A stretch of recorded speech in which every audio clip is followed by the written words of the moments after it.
when Soviet Union was formed, or the revolution was in 1917, basically. It was a very difficult time for music in the Soviet Union, of course. Shostakovich, people said he was close to suicide even. I don't know how true it is, but he was unbelievably depressed, of course. And they cancelled his Fourth Symphony performance. Some people came to the rehearsals of the Fourth Symphony in Leningrad, and one of them said to Shostakovich, "There is an opinion that perhaps you shouldn't have it performed now." So he cancelled the performance. And that was the first performance in 1961, I think, in Moscow. Can you imagine how many years in between? So the position of the government, of the spirit of the Soviet system, of course, was that that creativity had to be not exactly suppressed. Oh no, we're the freest country in the world, you know. But it had to be positioned only in a way that the Soviet mentality and the attitude to the existence of the great Soviet people, that the attitude would be absolutely as the party wanted it, without any complications, without anything that makes people think or feel too much. That's what they tried to do. They didn't succeed in it with Shostakovich. Because, as you probably know, when he composed his Fifth Symphony, which was the answer to the just criticism, as he said, this wasn't really the answer to just criticism, although on the surface of it, it was. It was kind of optimistic, in inverted commas, but the basic substance of that of the message of the Fifth Symphony was not optimistic. But it ended optimistically, and it was all accessible to anybody who would listen to it.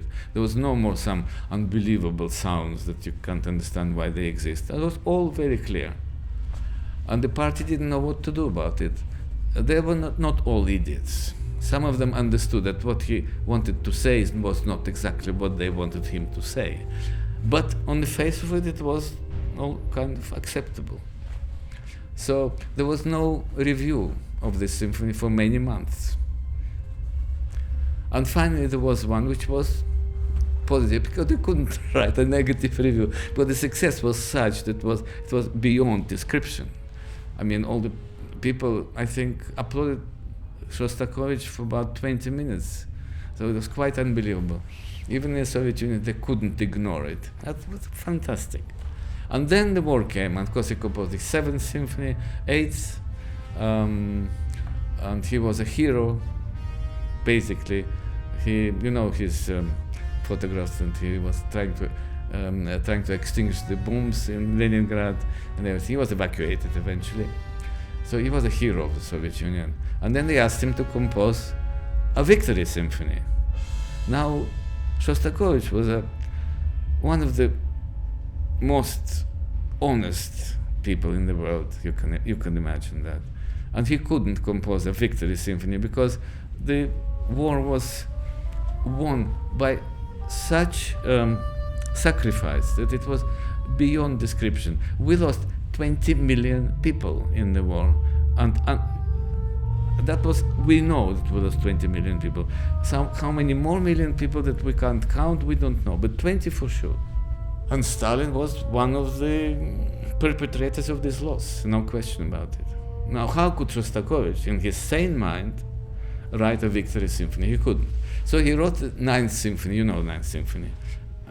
So it was kind of, the Victory Symphony, you couldn't call it.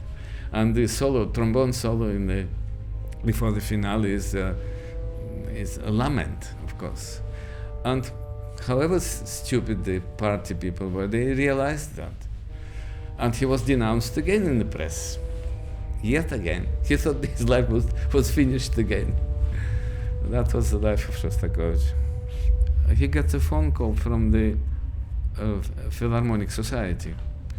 Comrade Shostakovich, you're going to America next week. I said, what? I'm not going anywhere. What do you mean?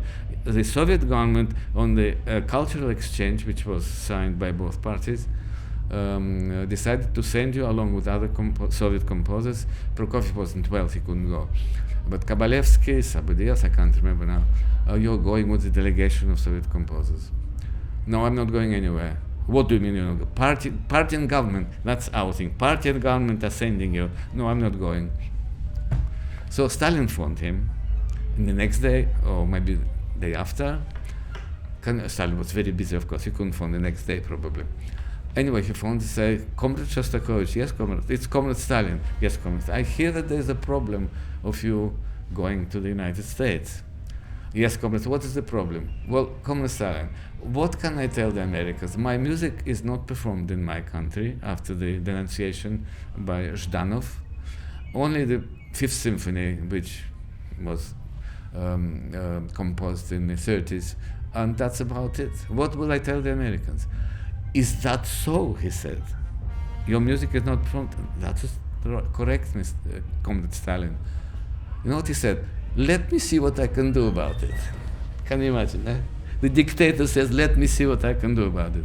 So of course they phoned him next day, which symphony would you like before you go to America? So, and from then on, his music was performed again. Did you ever meet him, Shostakovich? Yes, I met him. I played his trio for him once with my friends, conservatory students. He was very nice. I don't know how well we played. We thought we played quite well in his apartment. And they said, so what would you like? Oh, wonderful, wonderful, very, very good. And you would say something, no, it was very good. We'd like some coffee, some tea, that was all. Didn't say anything. I hope he liked it, but who knows? A lot of music speaking to me. Of course, he was a very unusual, very great composer who devoted all his existence to what he was trying to express in his music. Very difficult existence, but he managed to say something important, I think.